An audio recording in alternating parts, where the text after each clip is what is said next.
S is the first step to success. Hey, that's pretty good. S is success. But it really means say the problem without blame. You did that. The problem is you both want to use the same swing. I'll give you a hint about the next step.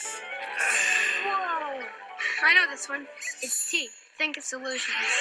And not just any solutions, ones that are safe and respectful. There's that word again, respect. So, how about it? What ideas can you come up with?